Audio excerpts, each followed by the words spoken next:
So I get to Scotland and I sit down with my mate and I'm telling him, I'm like, Andy, I had this idea for a book, mate. Like, rapid book, it's going to be amazing. I've told him, I read out the wee paragraph I wrote when I was on the train in America, right? And I read it to him and he's like, right, so let me get this straight, right? You went all the way to America, right?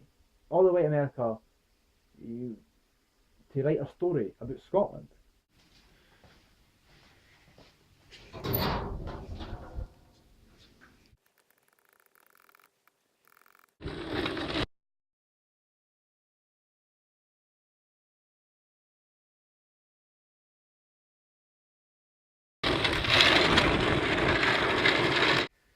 The reason I'm writing this is because, I mean, obviously there's things I want to say about the world. There's like things that I believe in. See, the real reason I'm writing this story, I mean, obviously I want to tell a great story that entertains people and makes people laugh and all that. I also kind of want to give people like a bit of knowledge about the world and teach them stuff that they can use in the real world. Um, but really, like, I'm just making a thing that I wish existed. I mean, I wish this book was written so I could read it myself. And if it was already written, I wouldn't have to bother reading it. I mean, I wouldn't have to write it if it was already if it was already if the book was already written. I wouldn't have to write it. So that'd been handy. How the story first came to be is a very interesting story in itself. Originally, I wanted to write a story with gangsters, obviously, and that's how the story began. But then there was other influences that I would want to bring into the story, such as street art and my own experiences. So basically, I created each of the three characters to let me tell the stories I want to tell in the same story, but in the same narrative. So if I want to talk about gangsters, I would the snake. You know what I mean? And if I get bored of that, if I want to talk about graffiti and street art, well, I can talk about the character of the bat. He's there for that, all the political stuff and that. And then if it's like my experiences or some story I want to tell, or something's funny or something like that, then I'll tell the story of the rat. So that's what he's all about.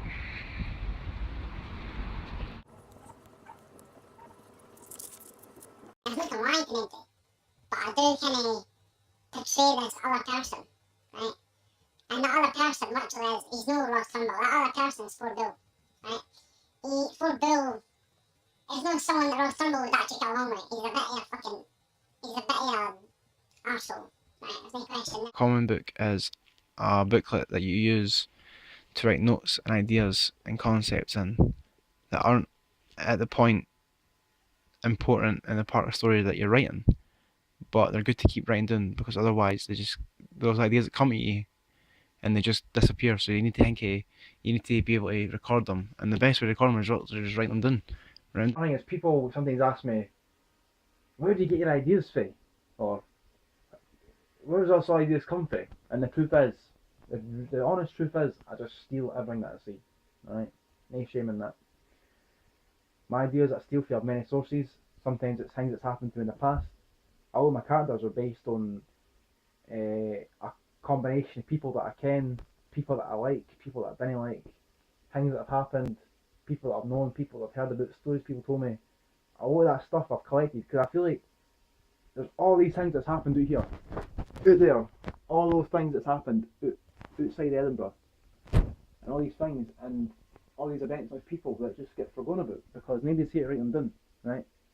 Nobody, right? And that's like the job an offer, I think. An offer is to record the time and history that they're living in. And I'm trying to record the time and history that I'm living in. And even though my story might be set 100 years from it, that's just like a setting. At the end of the day, it's a story about nowadays. It's a story about what's happening for the youth, a story about what's happening out in the world, a story about what's happening in technology, in the media, in the culture, in the economy, everything. I want to bring everything that's in my mind, all these things that I'm seeing outside, all that stuff, bring it all together and make something fit. Also, it's good to have a notepad where you can draw stuff. That's always a good idea. You can draw up plans for your story. You can draw up like maps, pictures of people, like the characters and stuff like that. That's always good if you're a visual learner, especially. That's really useful. Like, I feel like writing a story, I've got no choice in it, right? If I do it, tough. I need to do it. And it's not even really up to me. It's almost like something, like, it's like almost like a ghost that's came in my bedroom at night and whispered in my ear, you've got to write the story. It's important that you do it. And shit, maybe I didn't want to write a story. Maybe I ought to be a normal person and not have to deal with this stuff, but somehow it's chosen me to do it. And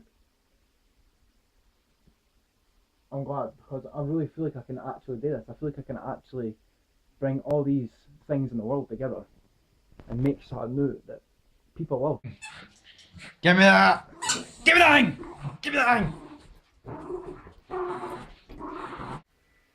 I didn't care if I make any money for it. I didn't care if it gets nowhere. I didn't care if the critics hate it and slag me all the time. I didn't care if the world laughs at me, right? If one person out there, if there's one person out there somewhere in the world that reads my story and goes, Kim, what? I'm not alone. I'm not the only person who feels this. I feel this as well. And if I can make them feel comfortable, kenning that they're not alone, like I feel like a lot of times I feel like I'm alone in my thoughts. If I can reach those people out there who are out there somewhere, if I can get to them and say it and get them to believe that they're not in the rain, things can get better, and it's no, the world isn't just falling down, it's going to be fine.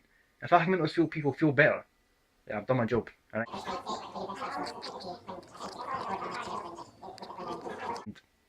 It was when I heard punk rock that something in my mind just like, something just clicked.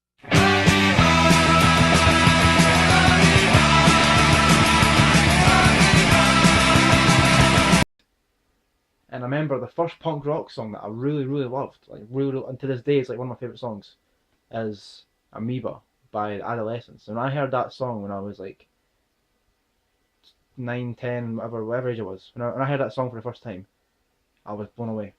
Because I never knew music could get like this. I never knew that music could be, like, I could actually feel the way I feel inside. And this pop bullshit, right? This was music that felt the way I felt. And that just blew my mind. And then I kind of felt like, one day I'll make stuff that does people do that. One day I'll make things that make people be like, oh, that's me. That's how I feel. And everything else is just been trying to numb my brain. But this stuff here, this actually speaks my language. And that's what I've been trying to do. And that's what I'm trying to do with this book, right? That should be the speed montage bit. You see me like...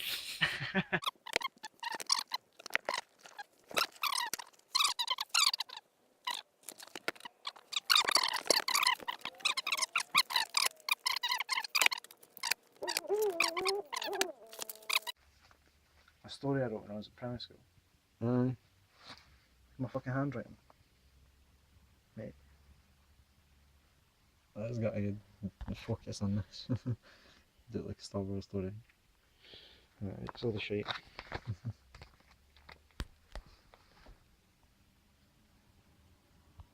Man, I used to love that shit. I used to have so much fun, like just writing and drawing. It was great. And tell you what, the thought of letting someone else edit my story, right? I would rather burn the story than let someone else edit it. I would rather burn it, right? And I'll tell you why. Because the thing is, this story is what's inside me, right? And I can't let nobody from the outside pervert what's already in here, no matter how perverted what's in here already is, alright? I need to date myself. I need to do this whole thing myself. And when I say the whole thing, I don't just mean writing a couple notes. I mean, I need to write the story, I need to edit the story, I need to do the artwork for the story, I need to do the layouts for the story, I need to do the promotions for the story, I need to make all the collectibles and all the stuff, everything, merchandise, you name it. Because to me, this is more than just a story, a book that's got to be sold, and it's more than that for me. It might be for you, it might just be a story, but for me it's much more.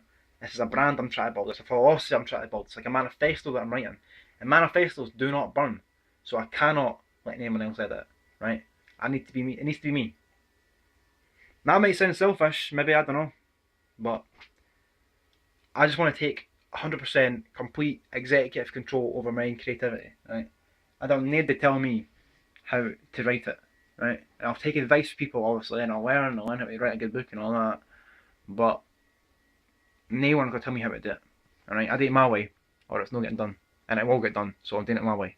Almost everything I've ever wrote, I've told Andy about. I've told him, I run through my ideas, tell him, it's good to have somebody there that you can kind of tell your ideas to, and then they can give a bit of feedback. That's always good. Before you write anything down, just as like when it's in your head, there's a rough idea.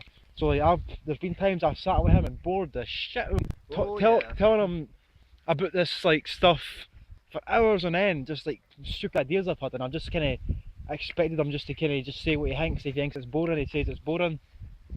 It's not boring, but If you speak out your ideas out loud to somebody, you kind of start to understand it better. I mean, like, you start to like come up with more ideas, or you can see things from a different point of view, or if you read the dialogue out, you can kind of see if it works or not.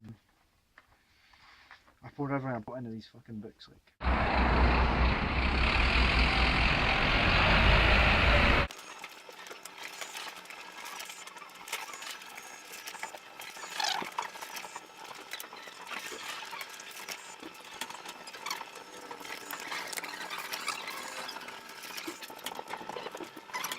And in my dream I turned around and on the wall there was like my artwork, it was like this basically, but it was like ice cream and it was melting down the wall, like that, it was melting down the wall, and it kind of gave me an inspiration. I woke up at the dead of night and I wrote that idea down. I had this dream in that, and it just, the way I imagine it being is like just a big long strip, and I just think it'd be quite interesting, so I'm calling it a scroll for now. As part of the scrolls, there were typographic elements that I wanted to include that I thought were really nice. I came with loads of ideas that basically became these. This was like the original run through. These were all the original ideas that I came up with. And there's ways I could play with text and different things I could do and with the layout and just wee ideas and wee things I wanted to do. And what I've done is I've got all these ideas and I've tried to kind of like make sense of them and put some order in it. And this is what I came up with. This is like the two scrolls for, well, this is like the 2 pages of the one scroll here. Try to make it really kind of typographic based, obviously, and just quite fun. I kind of look at it and it's a bit like it looks to me like a bit of an infographic. So it's kind of like an infographic that's used as a storytelling device. A good tip to writing a lot is to write every day. But the trick to writing every day is not to burn yourself out. It's not to do 1,000 million words in one sitting. It's not about that. It's about doing what you can do. So, example, tell yourself, try and write a page today, or try and write 100 words a day, try and write a paragraph a day. And what to do is make that a regular thing. So every morning or every night, whenever you prefer doing it, do it at the same time every day. And eventually it starts to just come natural. Your brain kind of tends to help you with it, because your brain wants to help you. Of course it does. So like, I find that one of the best places ever to write is actually on the bus, right? And that's because like you're contained and it forces you to be creative. All you can do is you can sit and hey, look at the window, but you actually hate it. And that's what I feel like I actually focus better, concentrate better when I'm actually on the bus.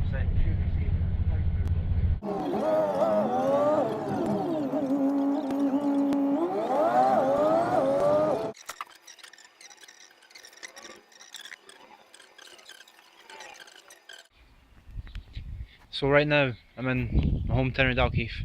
I'm taking pictures to use for the book. Some really interesting architecture in this town, that's for sure.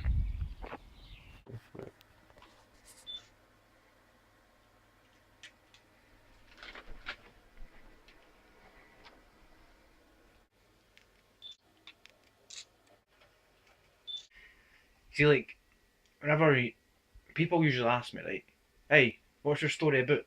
And whenever people ask me that, I find it really difficult to answer them what the story's about, because it's hard to say, right? And usually I end up just telling them, oh, it's about technology, oh, it's about the future, or oh, it's about this and that.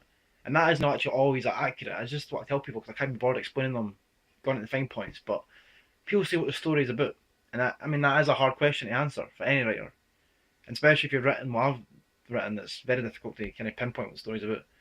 But right now, looking at the story right now, and where it's at, I would just say it's a story about life, right? Like, the story isn't necessarily a good versus evil story, right? I mean, there is good, there's evil, but it's not a good versus evil story, and it's no a rags to riches story, and there is rags and there is riches, but it's not a rags to riches story. The story is about three different people and they put their lives in a very specific time period. And lucky for me, that time period hasn't been created yet, so I'm free to reign wherever I want. But here I am. Here I am. Who's going to stop me? You.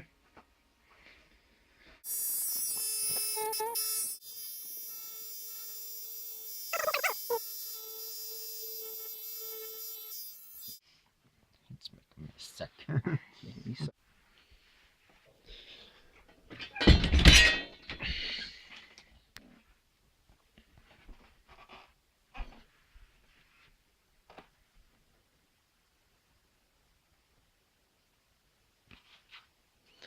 So basically, I want to be a writer. I want to write stories because it's pretty much the only job I think that I would actually be able to fully enjoy and also live the life I want to live at the same time. I think if I can make good quality stories that many people enjoy, I'll be able to make a living that will also allow me to make more stuff that people like, but also like live a life that will allow me to experience the kind of things that I want to write about and tell people about and raise awareness of. I love writing. It's like if I was both hands, I would be typing with my feet. You know what I mean? I would never. I'm never gonna give up, no matter what. I feel like I have to write a story. Like it's not actually up to me. I feel like it's like I've been chosen to write it, but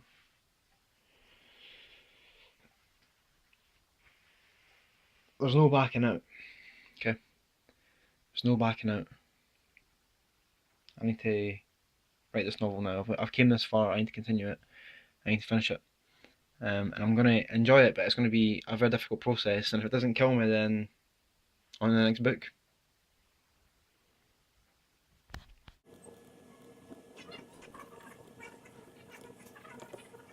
Like you're creative enough, right? Every man, every woman, every child in this world has got the power to create whatever you want. You have to be talented. You have to be an expert. You just have to make stuff. All right. If you want to be a writer, right, there are some things I can tell you that might help you. Things that I wish somebody had told me. All right. The first thing is just write. Writer's block doesn't exist, right? Sometimes you might not be bothered to write. That's called writer's laziness, and I get that all the time. Trust me, right? I get that. I get that a lot. But the trick is just to force yourself to write stuff, make things all the time. What you make might be absolute cack, right? It might not work. It might be terrible. It might just be no right. But at least you made it. At least you wrote something. It's better than nothing, right? And that one thing you might have wrote that might be pap. Maybe that'll lead you on to the real thing. Who knows? When you're writing, imagine yourself, you're like a detective, right? And you're building a case note to take something down. You're trying to build up your evidence, you're trying to write down all the facts, you're trying to separate what's true, what's not true. You're trying to get all that information and you're trying to build a case. That case is a book. You are a detective. You need to get everything that you see, interrogate people, get everything together, collect all the evidence, and push your case forward. And that's the way to write. Alright?